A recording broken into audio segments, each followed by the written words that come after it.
Montana Territory, 1872. Winter had descended upon the frontier like a hungry wolf, sinking its teeth into the remote landscapes with merciless determination. The snowdrift stood taller than a man in some places, and the wind carried whispers of those who had already succumbed to its deadly embrace this season. It was the kind of cold that made even the bravest souls question their place in the vast wilderness of the American West. Quentin Mitchell believed he understood the rules of survival out here better than most. At 25 years old, he had already lived several lifetimes worth of hardship on the frontier. The son of a failed prospector, he had learned early that attachment was the quickest path to disappointment. People either left or died out here. That was the truth he'd built his life around. The frontier was no place for tenderness. It demanded calluses, both on your hands and around your heart. Riding his sturdy buckskin gelding through the gathering dusk on Christmas Eve, Quentin pulled his worn leather coat tighter around his lean frame. His clean-shaven face, unusually handsome despite the weathering of frontier life, was partially hidden beneath a snow-dusted hat. His blue eyes, clear and sharp as mountain water, scanned the horizon constantly, a habit formed from years of vigilance. The approaching darkness concerned him. He had hoped to reach Elk Hollow before nightfall, but the heavy snow had slowed his progress. The modest mining settlement was still a good 10 miles ahead, and the temperature was dropping rapidly. He would need to find shelter soon or risk freezing to death on the loneliest night of the year. "Steady, Samson," he murmured to his horse as the animal nickered nervously, steam billowing from its nostrils. "I know, boy. We need to find some place to wait out the worst of it." The words had barely left his lips when Samson suddenly lifted his head, ears pricking forward. Quentin tensed, one hand moving instinctively to the Colt revolver at his hip. In these parts, unexpected encounters rarely brought good fortune. "What is it?" he whispered, straining to see through the swirling snow. Then he spotted it, a dark shape looming ahead, half buried in a snowdrift alongside the trail. As he drew closer, he recognized the outline of a stagecoach, its one-sprout Wells Fargo insignia now barely visible beneath the gathering snow. One wheel was splintered and the horses were gone, taken by the driver to seek help, or perhaps by thieves who had left the coach's passengers to their fate. Quentin approached cautiously. Abandoned vehicles were sometimes used as traps by road agents looking for easy targets, but as he drew nearer, he saw no tracks suggesting an ambush party. Only a single set of small footprints, nearly filled in by fresh snow, led away from the coach and then back again.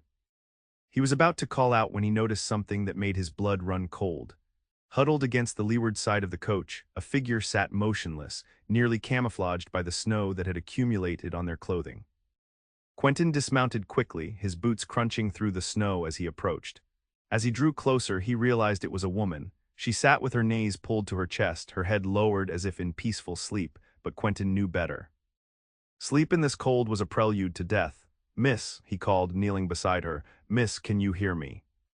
To his surprise, her head lifted slightly. A pair of striking green eyes peered up at him from beneath the rim of a snow-covered bonnet. Her face was pale as porcelain, lips tinged with blue but undeniably beautiful despite the dire circumstances. "Are you real?" she whispered, her voice barely audible above the wind. "As real as this cold," he answered, quickly removing his gloves to check her pulse. Her skin was frighteningly cold to the touch, but her heart still beat beneath his fingertips. "How long have you been out here?" "Hours, perhaps," she struggled to form the words. "The driver went for help. Told me to stay." Quentin looked around at the desolate landscape. No help was coming, at least not soon enough. The nearest settlement was miles away, and in this weather the woman would be dead long before anyone returned. "What's your name?" he asked, already unbuttoning his coat. "Lydia," she managed, her teeth beginning to chatter as awareness returned. "Lydia Keller." "Well, Miss Keller, I'm Quentin Mitchell." He wrapped his coat around her shoulders, leaving himself in just a woolen shirt. "And with your permission, I'm going to save your life tonight." Without waiting for a response, he scooped her into his arms. She was surprisingly light, bundled in a traveling dress of deep burgundy wool that was soaked through in places. Her honey-blonde hair spilled from beneath her bonnet, and even in the fading light he could see she couldn't be more than 22 years old. "My belongings," she protested weakly, gesturing toward the coach. "They'll still be here," he said firmly. "You won't be if we don't find shelter now." He carried her to Samson, who snorted impatiently. With some effort, he managed to lift her onto the saddle before mounting behind her. She leaned back against his chest, and he could feel her trembling violently. There's an old trapper's cabin not far from here, he told her, remembering a sheltered spot he'd used during hunting expeditions. It's not much, but it's got walls and a roof. Can you hold on just a little longer? She nodded weakly, and Quentin urged Samson forward. He kept one arm securely around her waist as they rode, feeling her shallow breaths against his chest. The gray twilight was rapidly giving way to full darkness, and the snow was falling faster now. Quentin found himself praying for the first time in years, not to the distant god of his childhood but to whatever forces might be listening in this vast wilderness. Let the cabin still be standing, let there be dry wood. Let this stranger live. It took nearly 40 minutes to reach the cabin, each minute feeling like an eternity as Lydia grew increasingly still in his arms. The small log structure appeared suddenly through the trees, almost completely covered in snow but intact. Relief flooded through him as he guided Samson to the door. "We're here," he said, giving her shoulder a gentle shake. "Miss Keller, Lydia." She stirred slightly, murmuring something incoherent. He dismounted quickly, then lifted her from the saddle. Her head lolled against his shoulder as he carried her to the cabin door, which he had to kick open when he found it partially frozen shut. The interior was dark and cold, but blessedly dry. Quentin gently laid Lydia on a crude wooden platform that served as a bed, then moved quickly to secure Samson in the small lean-to attached to the cabin. When he returned with his saddlebags and bedroll, Lydia hadn't moved. Working with practiced efficiency, Quentin located a small stack of firewood left by the cabin's previous occupant and soon had a fire crackling in the stone hearth. As warmth began to fill the small space, he turned his attention back to Lydia. Her clothing was wet from the snow, and he knew what needed to be done. It was a matter of survival, not propriety. Still, he hesitated, remembering his mother's lessons about being a gentleman. "Miss Keller," he said firmly, kneeling beside her, "your clothes are soaked through. You need to get warm and dry, or you won't survive the night." Her eyes fluttered open, slightly more focused now. "I can't feel my fingers," she whispered. "I'm going to help you," he said, his voice gentle but leaving no room for argument. "I'll be respectful, but this needs to happen now." She nodded almost imperceptibly, and Quentin worked as quickly and modestly as possible. He removed her sodden outer garments, wrapping her in his dry blanket before helping her out of her damp undergarments, which he then hung by the fire. Throughout the process, he kept his eyes averted whenever possible, treating her with the dignity a lady deserved, even in such desperate circumstances. When she was finally bundled in his blankets before the fire, Quentin prepared a tin cup of hot coffee from his supplies, adding a small measure of whiskey from his flask. "Drink this," he instructed, lifting her head slightly to help her sip. "It will warm you from the inside." The liquid seemed to revive her somewhat. Color slowly returned to her cheeks, though her hands still trembled as she reached for the cup. "Thank you," she said, her voice stronger now. "I believe you've saved my life, Mr. Mitchell." "Quentin," he corrected, settling himself on the floor near the fire. He removed his snow-dampened shirt, hanging it beside her clothing to dry, then pulled on a dry undershirt from his saddlebag. "And don't thank me yet, we still have a long night ahead of us." As the worst of the immediate danger passed, questions began to form in his mind. What was a refined young woman doing alone on a stagecoach in such weather? Where was she headed, and why did he feel such an unfamiliar protectiveness toward a complete stranger? Quentin had long ago decided that lone wolves survived best on the frontier. Attachments were dangerous, they clouded judgment and created vulnerabilities that the harsh wilderness would inevitably exploit. Yet here he was, risking his own survival for someone he'd just met. As if reading his thoughts, Lydia spoke. "You must be wondering what I was doing out there." "It's not my business," he replied automatically, though curiosity gnawed at him. "I was traveling to Elk Hollow," she continued anyway, her voice growing steadier. "My father arranged a position for me there, teaching at the new school." Traveling alone at Christmas in this weather, the questions escaped before he could stop them. A shadow passed over her face. "I had little choice in the matter. My previous situation became untenable rather suddenly." Quentin recognized the careful phrasing of someone hiding painful truths. He knew that language well, used it himself often enough. "The stagecoach driver assured me we would reach Elk Hollow before the worst of the storm," she added. "He was wrong." "Drivers are always optimistic about their schedules," Quentin said, stoking the fire. "Less so about the weather." A ghost of a smile touched her lips. "I've learned that lesson rather thoroughly today." She shifted slightly, wincing as circulation returned to her extremities. What about you? What brings you out in such conditions? Quentin hesitated. He wasn't accustomed to sharing his circumstances with others. I work cattle for the Rocking T Ranch north of here.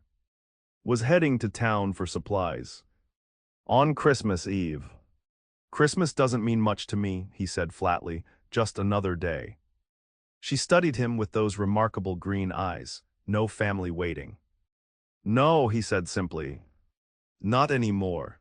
Something in his tone must have communicated that the subject was closed, for she didn't press further. Instead, she said, then I'm doubly fortunate you chose this particular trail on this particular night. The fire popped and crackled between them, casting dancing shadows across the cabin's rough-hewn walls. Outside, the wind howled like a wounded animal, but inside, a fragile pocket of warmth held the deadly cold at bay. Are you hungry? Quentin asked, digging through his provisions. Starving, she admitted. I haven't eaten since breakfast. He shared his modest supplies with her, jerky, hardtack, and dried apple slices. It was hardly a Christmas feast, but Lydia accepted it with genuine gratitude. As they ate, Quentin found himself observing her more closely. Her honey-blonde hair had dried into loose waves that caught the firelight. Her features were delicate but strong, high cheekbones, a determined chin, and those extraordinary eyes that seemed to shift between green and gold depending on how the light hit them. Despite her ordeal, there was a resilience about her that he couldn't help but admire. How old are you, Miss Keller? He asked suddenly. 21 last September, she replied. And please, after what we've been through, I think you should call me Lydia. 21, barely a woman, yet traveling alone across the territory to teach in a frontier town. Either very brave or very desperate, Quentin thought. And you, Quentin, how long have you been in Montana? 3 years, he answered, came west from Pennsylvania after the war. You fought. He nodded once, Union cavalry. Enlisted at 17, though I told them I was 18. That explains how you knew what to do tonight, she observed, how to survive. The war taught survival, he agreed grimly.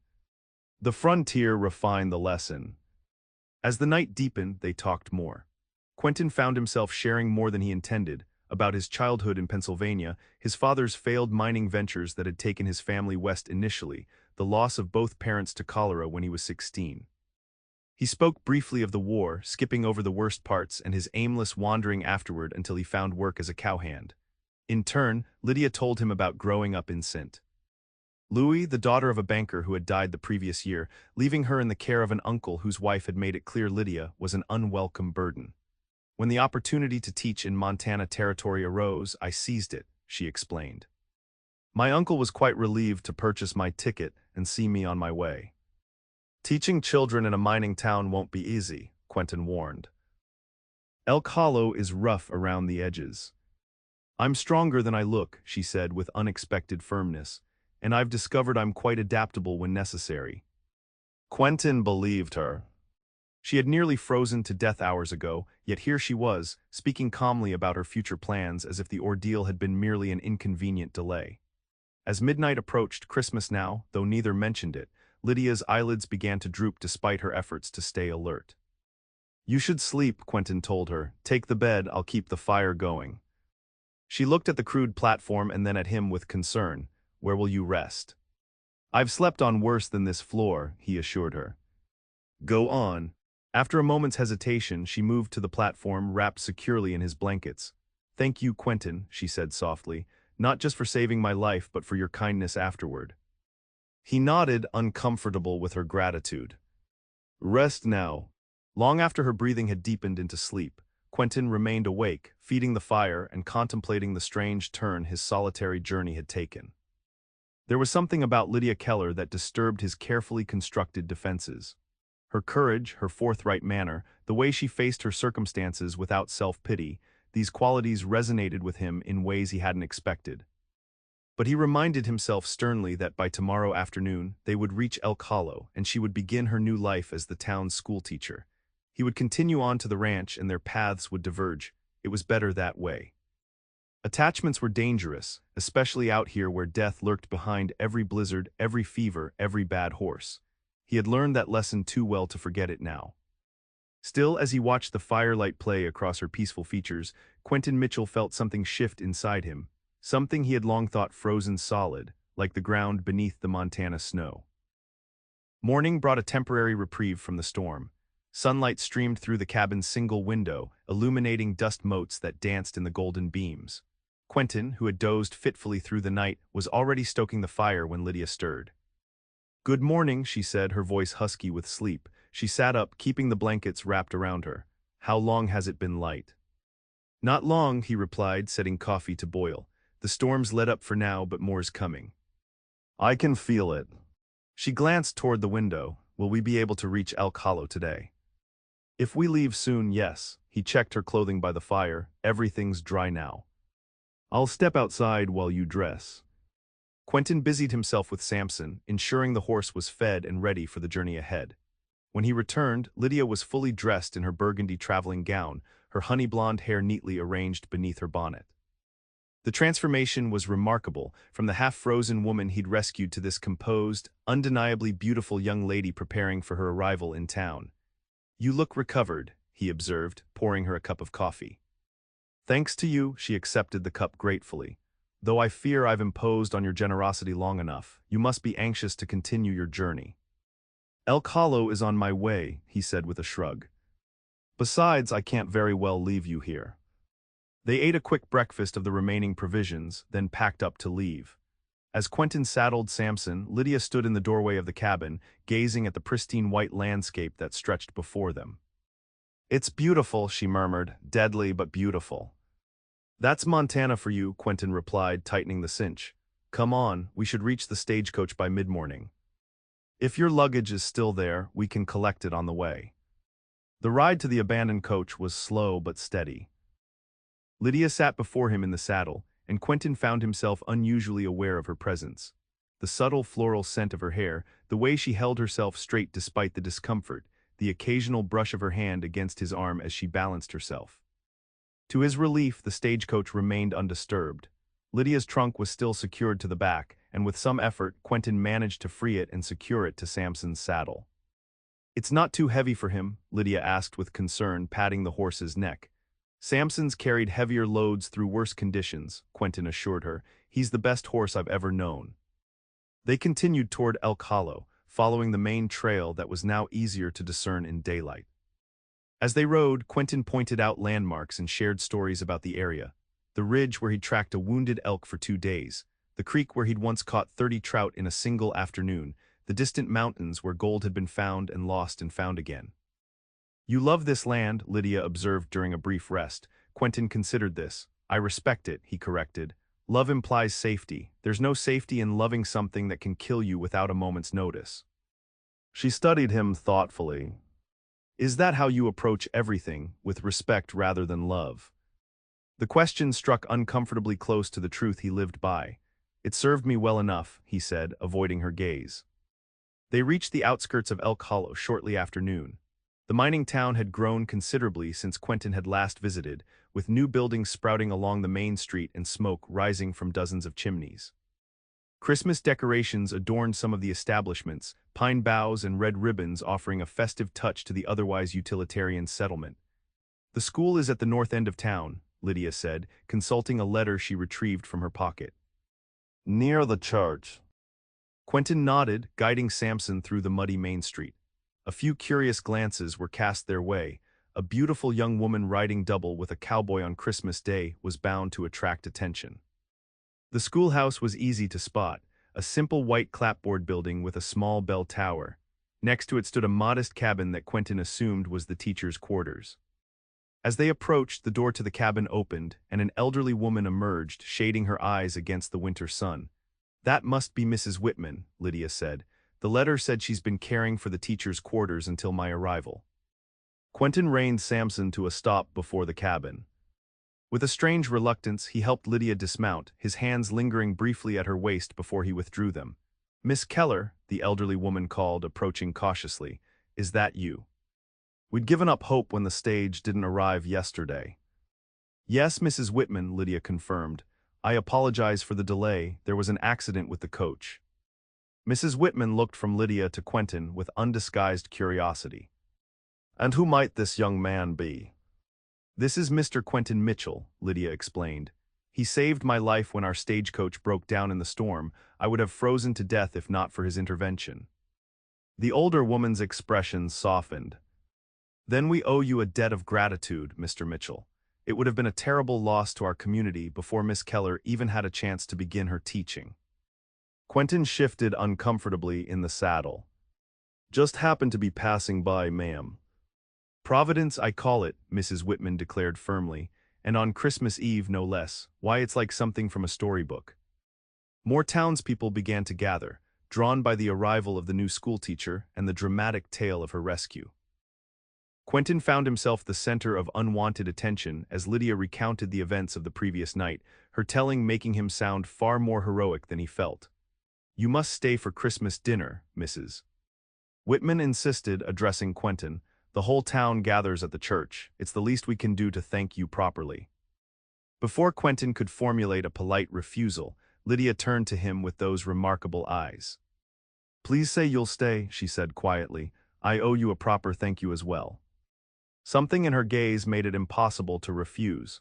"I suppose Samson could use the rest," he conceded reluctantly. The next few hours passed in a blur of introductions and explanations. Quentin helped carry Lydia's trunk into the small teacher's cabin, where a fire had been lit in preparation for her arrival. The space was simple but clean, a small bedroom, a cooking area, and a sitting room with a desk for preparing lessons. "It's perfect," Lydia declared, surveying her new home. "It's awfully isolated," Quentin observed, noting the cabin's position at the edge of town. "I don't mind solitude," she said, removing her bonnet. "After living under my aunt's constant scrutiny, a little peace sounds heavenly." "Mrs. Whitman bustled about, showing Lydia where everything was located and explaining the town's routines. School would resume after the new year, giving Lydia time to settle in and prepare. "The children are eager to meet you," the older woman said. "We haven't had a proper teacher in nearly 8 months, since Mr. Benson left to try his luck in the gold fields." While the women discussed school matters, Quentin slipped outside to tend to Samson and get his bearings. The storm clouds were gathering again on the horizon, and he knew he should be heading back to the ranch. Instead, he found himself lingering, telling himself it was only concern for Lydia's well-being that kept him from departing immediately. As afternoon turned to evening, the townspeople began making their way to the church for the Christmas celebration.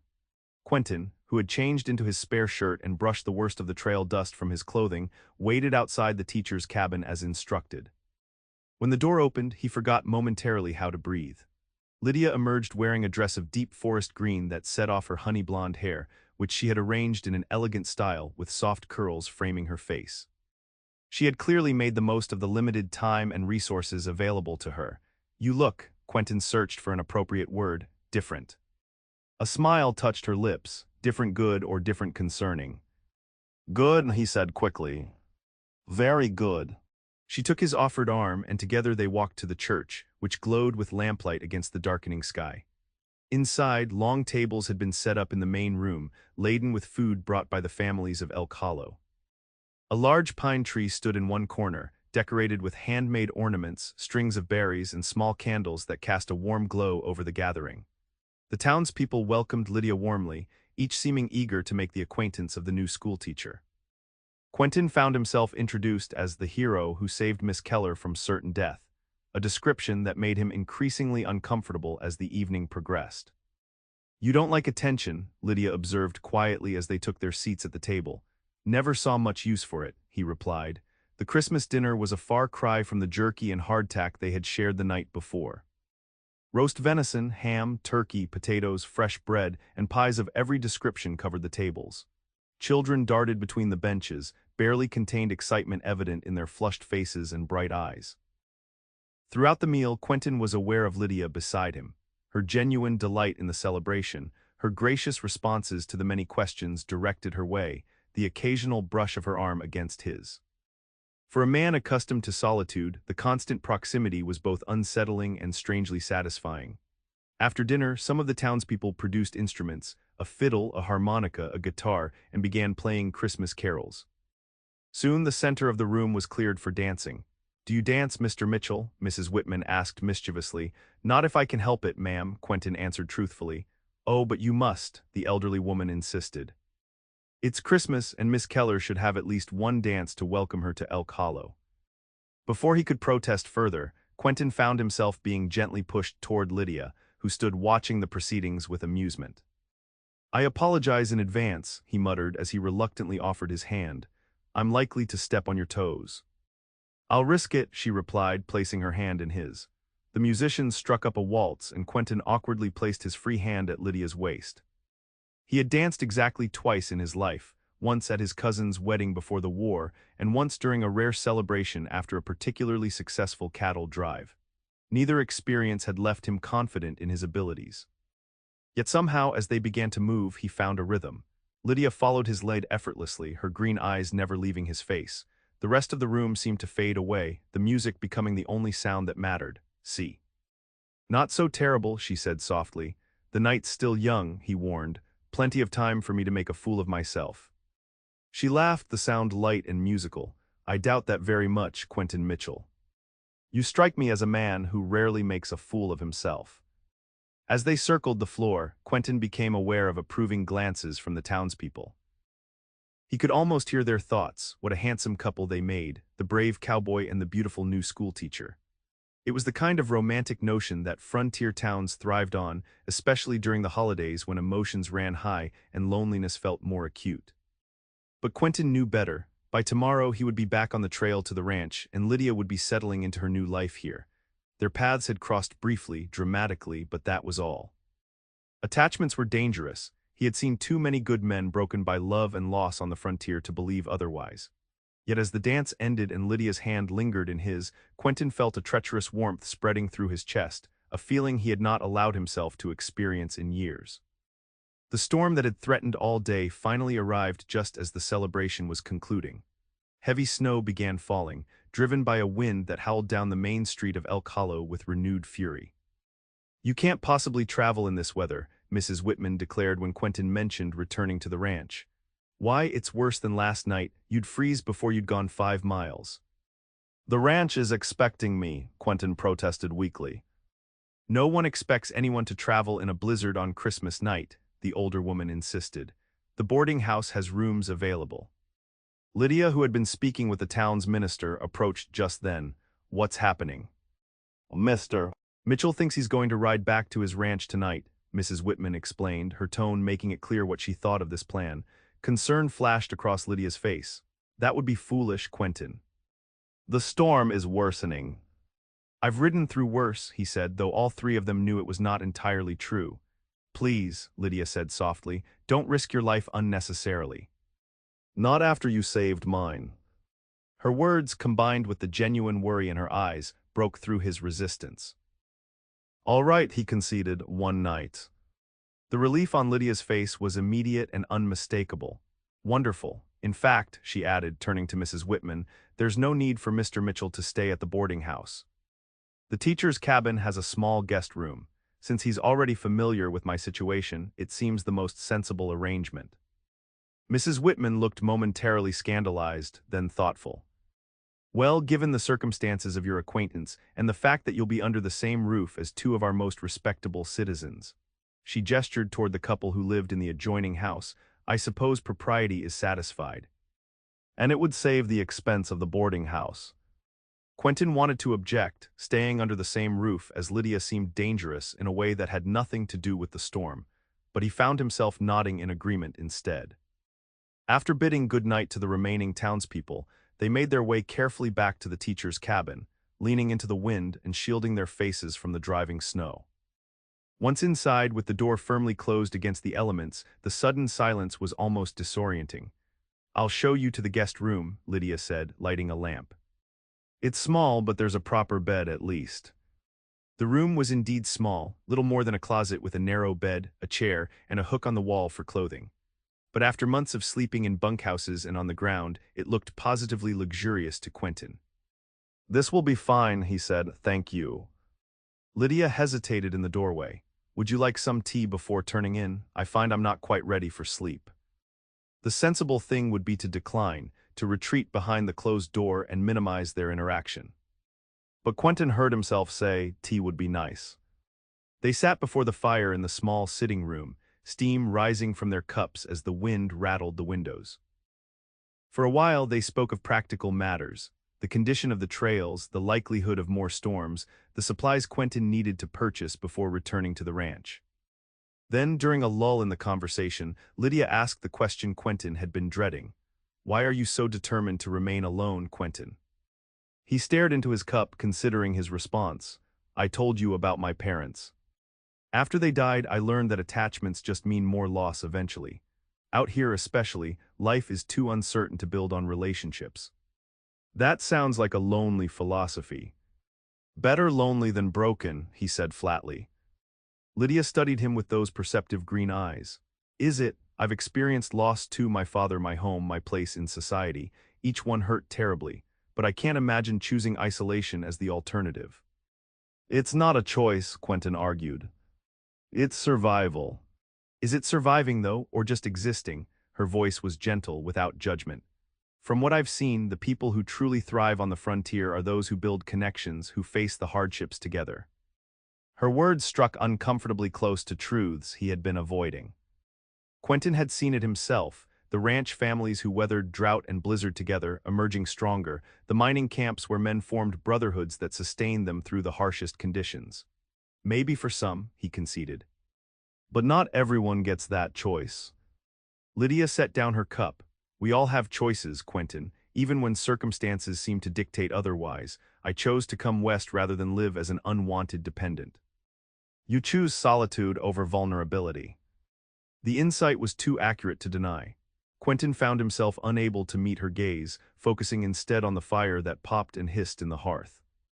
"I should get some rest," he said finally, rising from his chair. "Thank you for the tea and the conversation." Lydia stood as well, her expression thoughtful. "Thank you for staying. I would have worried about you in this storm." The simple admission of concern affected him more deeply than he would have expected. With a brief nod, Quentin retreated to the guest room, closing the door firmly behind him. Sleep proved elusive despite his physical exhaustion. He lay awake, listening to the howling wind and the occasional sounds of Lydia moving about in the main room. Her question echoed in his mind, is it surviving though, or just existing? For the first time in years, Quentin Mitchell found himself questioning the walls he had built around his heart. Morning brought a transformed world. The storm had passed during the night, leaving Elk Hollow buried under nearly 2 feet of fresh snow that glittered like diamonds in the brilliant sunshine. Quentin rose early, his body accustomed to pre-dawn waking despite his restless night. He found Lydia already up, brewing coffee at the small stove. She was dressed simply in a blue skirt and white blouse, her honey blonde hair loosely braided over one shoulder. "Good morning," she greeted him with a smile. "Did you sleep well?" "Well enough," he lied, "the storm's passed." She nodded, pouring coffee into 2 cups. "The trails will still be difficult, I imagine." "I should check on Samson and get an early start," Quentin said, accepting the offered cup. "The ranch will be wondering where I am." Of course, was that disappointment in her voice, or was he imagining it? "I've prepared some breakfast if you have time." They ate quickly, hot biscuits with preserves and slices of ham that Mrs. Whitman had sent home with them from the celebration. The meal was quiet, neither mentioning their conversation from the previous evening. After breakfast, Quentin retrieved his coat and hat. "Thank you for your hospitality," he said formally. "I wish you success with your teaching." Lydia walked with him to the door. "Will you come back to Elk Hollow someday, perhaps when you're next in town for supplies?" The question caught him off guard. "I don't usually handle the supply runs," he admitted. "Last night was an exception." "I see," she smoothed her skirt, a gesture he was beginning to recognize as a sign of nervousness. "Well, should your duties ever bring you this way again, know that you're always welcome." Quentin hesitated, one hand on the doorknob.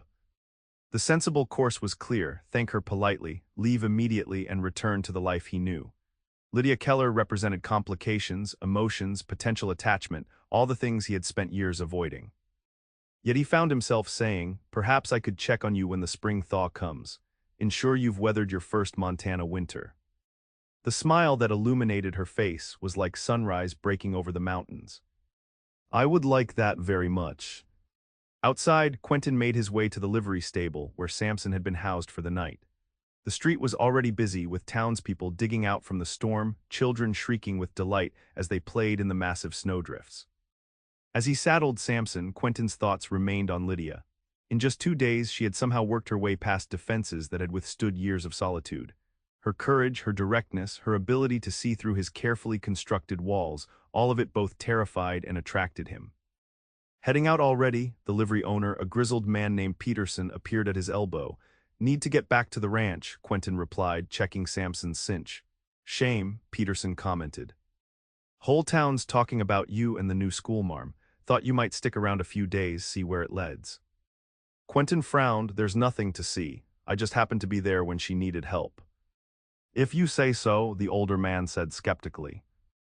"Just seems like more than coincidence, finding her like that on Christmas Eve. Some might call it fate."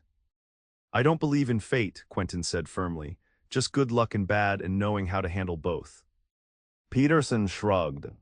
"Suit yourself, but that girl's going to have every unmarried man in 3 counties calling on her by spring.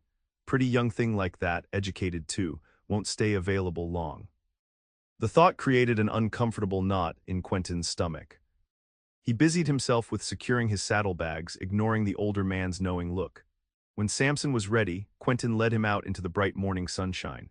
He had planned to depart without further delay, but something made him pause at the end of the street, looking back toward the teacher's cabin. Lydia stood in the doorway, watching him. When she saw him turn, she raised her hand in a small wave. Almost against his will, Quentin found himself turning Samson and walking back toward her. "Did you forget something?" she asked as he approached. "Yes," he said, surprising himself. "I forgot to thank you." Her brow furrowed in confusion. "Thank me for what?" "For reminding me that there's more to surviving than just not dying." The words came from somewhere deep inside him, a truth he hadn't fully acknowledged until this moment. Her eyes softened. "That's a lesson I've had to learn myself these past months." Quentin hesitated, then reached into his saddlebag. "I have something for you," he said, retrieving a small object wrapped in a bandana. "It's not much. I carved it while keeping watch the night we met." He placed it in her outstretched hand. Lydia unwrapped the bandana carefully, revealing a small wooden horse, roughly but skillfully carved to resemble Samson. "It's beautiful," she breathed, running her fingers over the smooth surface. "You made this that night." Quentin nodded, embarrassed now by the simple gift. Habit from the war keeps the hands busy, the mind quiet. "I'll treasure it," she said, meeting his gaze steadily. "And I'll look forward to spring, Quentin Mitchell." Something passed between them in that moment, an understanding, a possibility, a seed of something that might grow given time and care. Quentin tipped his hat, unable to find the right words, then mounted Samson and rode slowly away from Elk Hollow. As he crested the hill above town, he allowed himself one backward glance. Lydia still stood in the doorway of the cabin, the wooden horse clutched in her hand, watching until he disappeared from view. The months that followed were among the harshest in Montana's recorded history. January brought temperatures that froze mercury in thermometers, and February delivered blizzards that buried entire communities for weeks at a time. March offered little relief, with late storms sweeping down from Canada just when it seemed spring might finally arrive. On the rocking tee, Quentin worked harder than ever, volunteering for the most difficult tasks and longest watches. The physical exhaustion helped quiet his mind, which seemed determined to wander back to Elk Hollow and a certain schoolteacher with honey-blonde hair and perceptive green eyes. Despite his efforts to maintain his long-established emotional distance, Quentin found himself gradually changing. He joined conversations around the bunkhouse stove rather than retreating to his bunk with a book. He accepted invitations to Saturday night gatherings in nearby settlements rather than staying behind at the ranch. He even wrote occasional letters to his remaining family back east, brief, awkward missives, but communication nonetheless. The other hands noticed the change. "Mitchell's becoming downright sociable," he overheard one of them comment. "Must have hit his head during that Christmas blizzard." Quentin said nothing, but inwardly acknowledged that something had indeed happened during that storm, something that continued to unfold within him despite his attempts to contain it. When April finally arrived with the promise of true spring, Quentin approached the ranch foreman with a request for a few days' leave. "Got business in Elk Hollow," he explained tersely. The foreman, a shrewd man who missed little, raised an eyebrow. "This business got anything to do with that schoolmarm you rescued back at Christmas?" "Just keeping a promise," Quentin replied, avoiding a direct answer. "Uh-huh," the older man nodded knowingly. "Well, we're between the spring branding and the summer drive. Take the time, you've earned it." 2 days later, Quentin rode into Elk Hollow. Samson freshly groomed, and his own appearance considerably more kempt than usual. He had even purchased a new shirt in the larger settlement of Helena, where he'd stopped to collect mail for the ranch. The town had changed since winter, new buildings were under construction, gardens were being planted, and children played freely in the muddy streets without the confinement of heavy winter clothing. Quentin rode slowly down the main street, nodding to those he recognized from his Christmas visit. As he approached the schoolhouse, he heard the clear sound of a woman's voice reciting poetry, followed by the chorus of children repeating the lines. He dismounted, tethering Samson to a hitching post, and approached quietly. Through the schoolhouse window, he could see Lydia standing before a group of about 20 children of varying ages. She wore a simple dress of cornflower blue, her honey-blonde hair neatly arranged at the nape of her neck. She moved with confidence around the room, pointing to words written on the blackboard as the children recited them. Quentin waited, unwilling to interrupt the lesson. He watched as Lydia engaged even the most reluctant-looking students, her enthusiasm for the material evident in her animated expressions and gestures. When the school bell finally rang, signaling the end of the day, Quentin stepped back as children burst from the building, their shouts and laughter filling the air. A few curious glances were cast his way, but most were too intent on their freedom to pay much attention to the stranger. Lydia appeared in the doorway a moment later, a stack of books in her arms. She was speaking to a young girl who lingered beside her, apparently asking a question about the lesson. After the child departed, Lydia turned and saw Quentin standing beside Samson. The books nearly slipped from her grasp. "Quentin." "Miss Keller," he greeted her, suddenly formal in his nervousness. "I hope I'm not intruding." "Not at all," she assured him, descending the schoolhouse steps. "You kept your promise." "Said I'd check on you when the thaw came," he reminded her, taking the stack of books from her arms without asking. "Though I'm a bit later than intended." "It's been a hard winter." "The hardest in memory, according to Mrs. Whitman," Lydia agreed, falling into step beside him as they walked toward her cabin. "I feared you might have abandoned your plan to return." The admission revealed more than perhaps she intended. Quentin glanced at her, noting the slight color that had risen to her cheeks. "It would take more than a Montana winter to make me break a promise," he said. At the cabin, Lydia invited him inside for coffee. The small space had been transformed since Christmas. Curtains hung at the windows, a colorful quilt adorned the back of the chair, and bookshelves had been installed along one wall. It felt lived in, cared for. "You've made it your home," Quentin observed, setting her books on the table. "I've tried," she agreed, moving to prepare the coffee. "The town has been welcoming for the most part. The children are eager to learn, though some of the older boys required firm handling at first." Quentin smiled, imagining Lydia facing down rebellious teenagers with the same quiet determination she had shown during their journey through the blizzard. "I don't doubt you managed it." "How long will you stay in Elk Hollow?" she asked, her back to him as she measured coffee into the pot. "A few days," he replied. "The ranch is between major operations right now." Lydia turned, meeting his gaze directly. "And why did you come, Quentin, truly?" The question deserved an honest answer, however difficult it might be to articulate. "I came because I couldn't stay away," he admitted, "because something changed for me that night in the cabin. Something I've been trying to understand ever since." Her expression softened. "What changed?" Quentin removed his hat, running a hand through his dark hair as he searched for the right words. "My certainty," he finally said. "I've been so sure that staying apart from others was the only way to survive out here. But when I found you by that stagecoach, when we talked that night, I started questioning everything I thought I knew." Lydia set down the coffee pot, moving closer to him.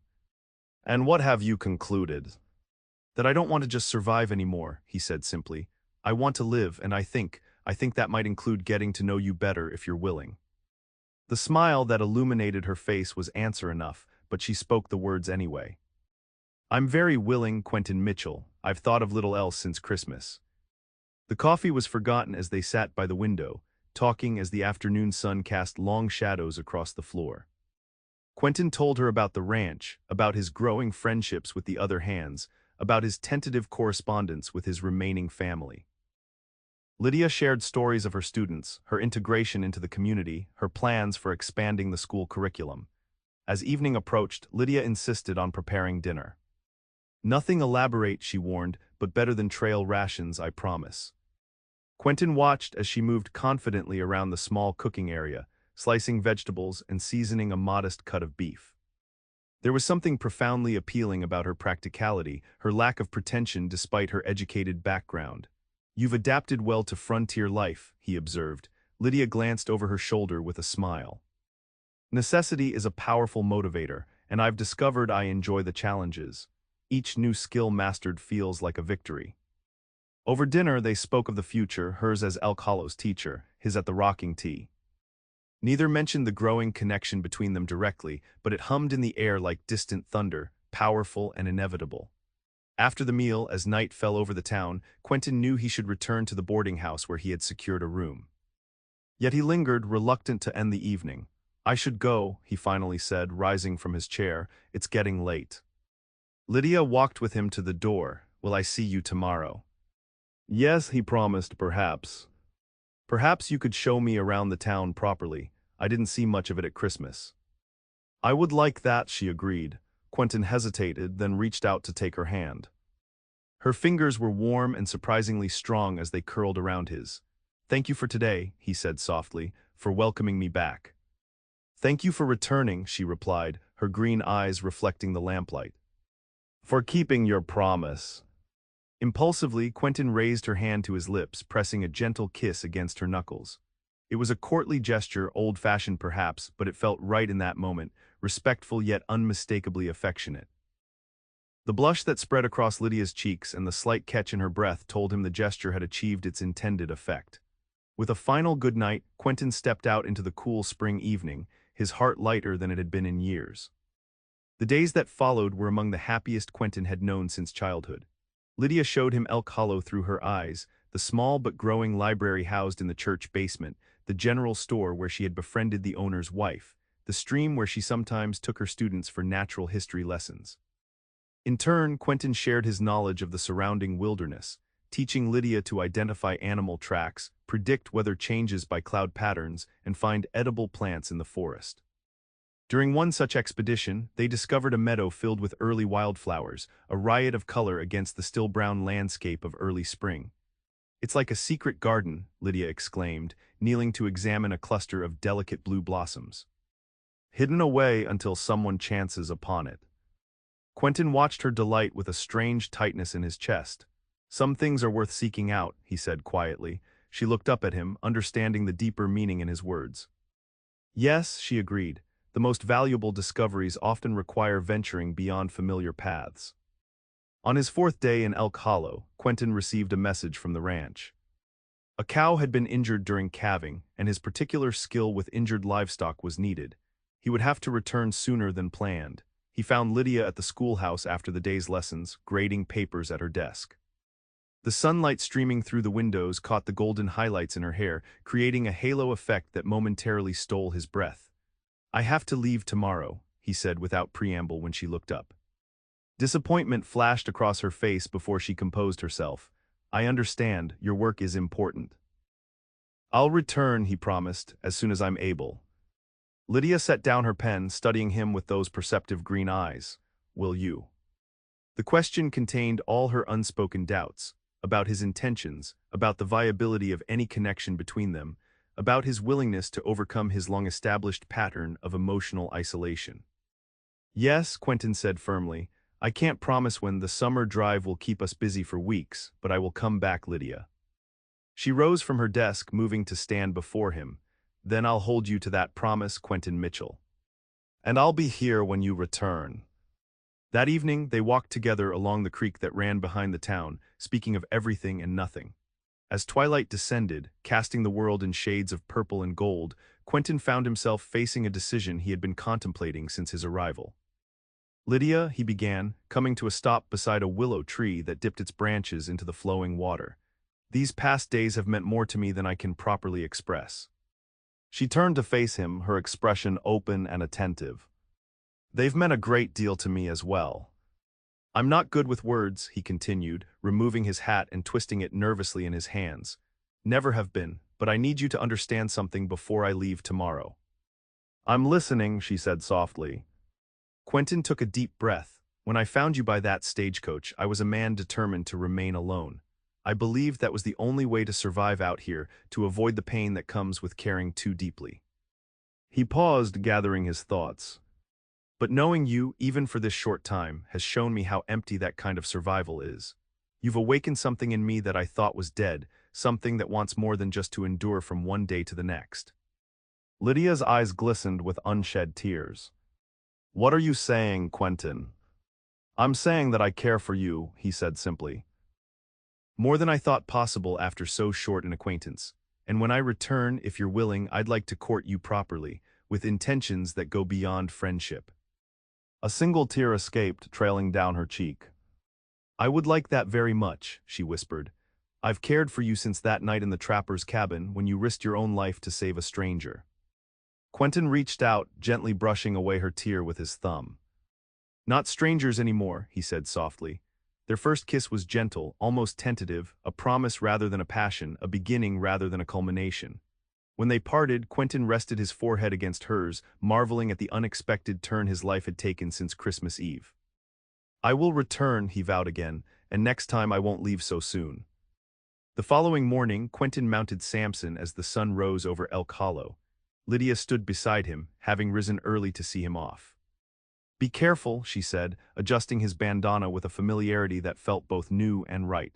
The trails can still be treacherous this time of year. I will, he assured her, covering her hand with his own. And you take care with those older boys, don't let them give you any trouble. She smiled up at him. I can handle a few rowdy teenagers, Quentin, I'm tougher than I look. I never doubted it, he said truthfully. With a final promise to write when he could, Quentin turned Samson toward the trail that would lead him back to the rocking tee. As he reached the edge of town, he paused for one last look back. Lydia stood where he had left her, her honey-blonde hair catching the morning sun, her hand raised in farewell. The sight etched itself into his memory, a beacon to guide him through the busy months ahead. With a lighter heart than he had carried in years, Quentin Mitchell rode away from Elk Hollow, already counting the days until he could return. The summer of 1872 proved to be one of the busiest in the rocking tee's history. An unusually favorable market for beef meant the ranch pushed harder than ever to maximize their cattle drive, and every hand was worked to near exhaustion. Despite his intentions, Quentin found it impossible to return to Elk Hollow before autumn. He wrote to Lydia when he could, awkward letters at first that gradually became more natural as he accustomed himself to sharing his thoughts on paper. Her replies were a balm during the grueling days of the drive, thoughtful, often gently humorous accounts of her life in Elk Hollow and her developing relationships with the townspeople and her students. By September, when the major work of the season was completed, Quentin approached the foreman with another request for leave. Going to see that schoolmarm again? The older man asked, though his tone suggested he already knew the answer. Yes, Quentin admitted without embarrassment. I promised I'd return. The foreman studied him thoughtfully. You've changed, Mitchell, for the better, I'd say. Quentin couldn't deny it. The walls he had built around his heart had crumbled steadily over the months, brick by brick, letter by letter. The man who rode toward Elk Hollow as the aspen trees turned golden was fundamentally different from the one who had discovered a freezing woman beside a stagecoach the previous Christmas. He arrived in town on a crisp Saturday morning, the air sharp with the promise of the coming winter but still pleasantly warm in the sunshine. Children played in the schoolyard, too absorbed in their games to notice the rider passing by. As Quentin approached the teacher's cabin, he saw Lydia in the small garden beside it, gathering the last of the season's vegetables. She wore a simple brown skirt and cream-colored blouse, her honey-blonde hair partially contained in a loose bun, with several strands escaping to frame her face. She looked up at the sound of hoofbeats, her basket nearly slipping from her grasp when she recognized him. Quentin. He dismounted quickly, tying Samson to the garden fence. Miss Keller, he greeted her formally, though the smile he couldn't suppress belied his serious tone. Lydia set down her basket and moved toward him, her green eyes alight with welcome. You kept your promise. Always, he said simply. They stood for a moment, drinking in the sight of each other after months apart. Quentin noted small changes. Her skin was more tan than when he'd left, her bearing even more confident, if that were possible. You look well, he said, inadequately expressing the joy he felt at seeing her again. As do you, she replied, her gaze taking in the new shirt he wore and his freshly trimmed hair. Trail life seems to agree with you. It was hard work, he admitted, but your letters made it bearable." A faint blush colored her cheeks at the admission. "I cherished yours as well. Though the last one was some time ago. We were moving constantly," he explained, "but I thought of you every day." The simple truth hung between them like the golden aspen leaves that drifted slowly to the ground around them. "How long can you stay this time?" Lydia asked, hope and caution mingled in her voice. "Longer," he promised. "The ranch is quiet until the spring gathering. I have time now, time for us." The weeks that followed fulfilled that promise. Quentin found lodging at the boarding house again, but spent most of his waking hours with Lydia. On weekdays, he occupied himself around town while she taught, helping with construction projects, hunting game for the butcher, or simply exploring the surrounding wilderness that was transforming with autumn's touch. In the evenings and on weekends, they were rarely apart. They rode through the Golden Forest together, shared meals with townspeople who had become Lydia's friends, and spent quiet hours by her fire discussing books she had introduced him to. The townspeople observed their courtship with approving nods and knowing smiles. It was a familiar story in frontier communities, the brave cowboy and the schoolteacher finding love despite the hardships of Western life. What they couldn't know was the deeper transformation occurring within Quentin, the fundamental shift in his understanding of what it meant to truly live rather than merely survive. On a particularly fine October day, Quentin suggested a ride to the meadow they had discovered in the spring. The wildflowers were gone, but the grasses had turned a rich gold, rippling like waves in the gentle breeze. They dismounted in the center of the meadow, spreading a blanket for the picnic lunch Lydia had prepared. As they ate, Quentin found himself unusually quiet, his mind preoccupied with the decision he had made during the long nights at the boarding house. "You're pensive today," Lydia observed, setting aside her plate. "Is something troubling you?" Quentin met her gaze directly, not troubling, just important. She waited, giving him the space to find his words, a patience he had come to cherish about her. "I've been thinking about the future," he finally said, "about what I want from life and where I'm headed." "And what conclusions have you reached?" she asked, her expression open but impossible to read. Quentin took a deep breath. "That I don't want to live divided anymore, part of me here with you, part of me at the ranch. That I want a life that's whole, not fractured by distance and separation." Understanding dawned in her eyes, but she remained silent, allowing him to continue. "I've saved most of my wages these past years," he went on, "never had much reason to spend them. There's a small property for sale just outside town, 40 acres with a decent cabin, nothing fancy but solid. Good water source, enough grazing land for a few horses and cattle." Lydia's breath caught slightly. "Are you saying?" "I'm saying I want to stay, Lydia, here in Elk Hollow, close to you." Quentin reached for her hand, his heart pounding harder than it had during any stampede or gunfight. "I'm asking if you might consider a future where we build something together, a life, a home." Tears welled in her green eyes. "Are you proposing marriage, Quentin Mitchell?" "Not yet," he said honestly. "That would be presumptuous after so short an acquaintance, even with everything we've shared. But I am proposing a beginning, me here in Elk Hollow, working that land, courting you properly without months of separation between visits. And if, after time has proven the depth of what I feel for you, you might consider becoming my wife, that would be the greatest blessing I could imagine." A tear slipped down her cheek, but her smile was radiant. "Yes," she said simply. "To all of it, yes to you staying, yes to building that beginning together, and yes to considering a future as your wife when the time is right." Relief and joy flooded through him. Quentin pulled her gently into his arms, sealing their agreement with a kiss that held all the promise of the future they had just envisioned together. The weeks that followed were a whirlwind of activity. Quentin purchased the property, a promising parcel of land that had been abandoned when its previous owner decided to try his luck in the gold fields farther west. The cabin needed work, a leaky roof, broken windows, and a chimney in desperate need of cleaning, but the bones of the structure were sound. Lydia continued teaching through the fall term, but spent every free moment helping Quentin prepare the property for winter. Together they repaired the cabin, cleared the overgrown yard, and gathered supplies for the coming cold months. The townspeople watched with approval as the young couple worked side by side. Many offered assistance.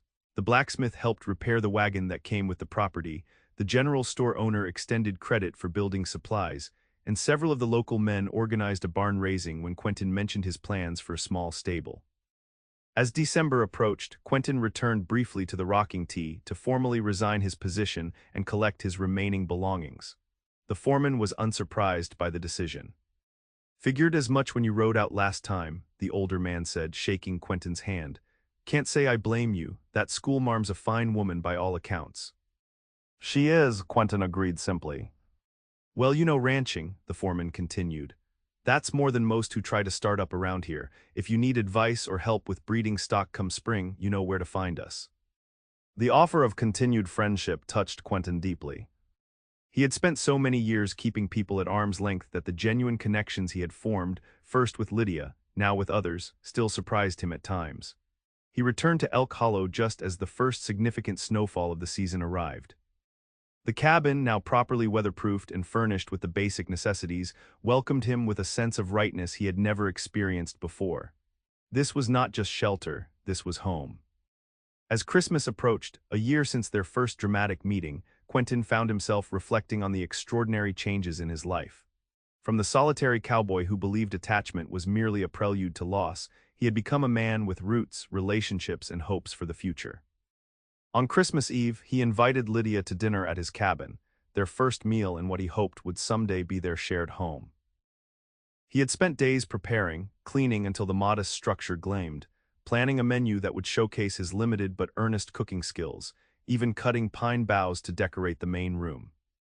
When Lydia arrived, driven by one of her fellow teachers in a small sleigh, she paused in the doorway, her eyes wide as she took in his preparations. "Quentin, it's beautiful," she breathed, her gaze moving from the decorated pine boughs to the carefully set table. "Not as beautiful as you," he replied truthfully, helping her remove her cloak. She was dressed in the same deep green gown she had worn at the previous year's Christmas celebration, but she had added a delicate lace collar that framed her face beautifully. Her honey blonde hair was arranged in an elegant style that emphasized the graceful line of her neck. "1 year ago today," she said softly, turning to face him. "Can you believe how much has changed?" Quentin took her hands in his. "Sometimes I think I must be dreaming," he admitted, "that I'll wake up back in that bunkhouse alone and convinced that's how it had to be." "Not a dream," she assured him, squeezing his hands. "Just a different path than the one you expected." The dinner was simple but satisfying. Venison he had hunted himself, vegetables from Lydia's garden that she had preserved for winter, fresh bread from the town bakery, and a pie she had prepared as her contribution to the meal. As they ate by lamplight, with snow falling gently outside the windows, Quentin found himself filled with a contentment he had never imagined possible.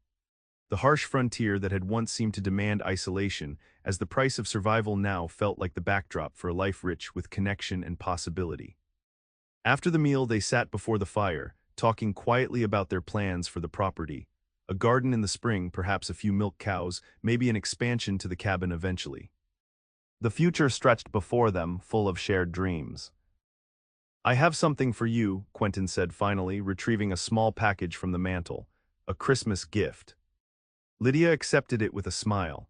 "I have something for you as well," she replied, reaching into her reticule to produce a small, neatly wrapped parcel. "You first," he insisted. She unwrapped the package carefully to reveal a small wooden box, its surface polished to a soft glow.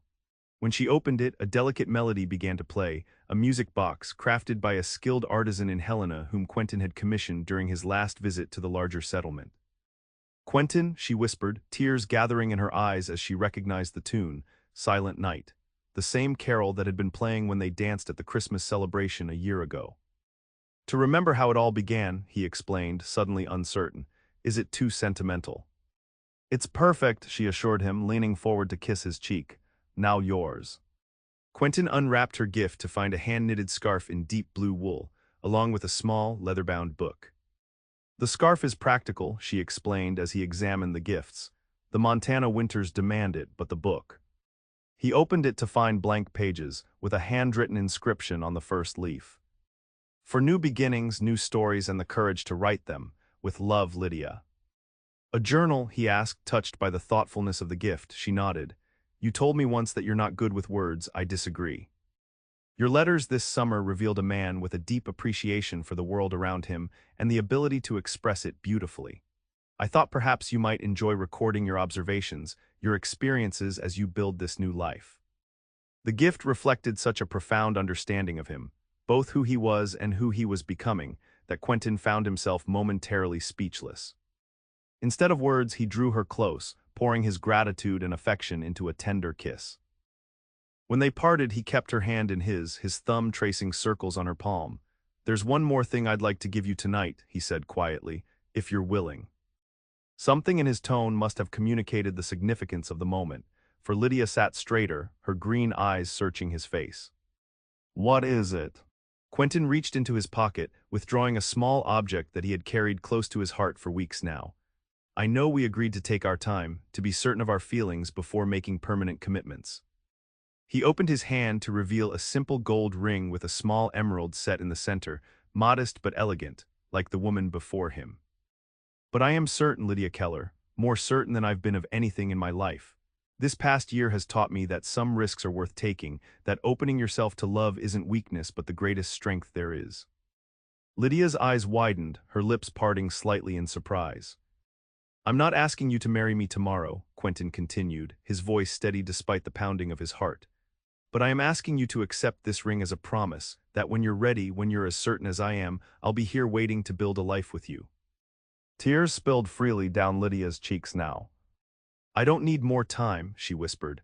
"I've known since spring that you're the man I want to spend my life with. I was just waiting for you to be ready." "You're sure?" he asked, hardly daring to believe what he was hearing.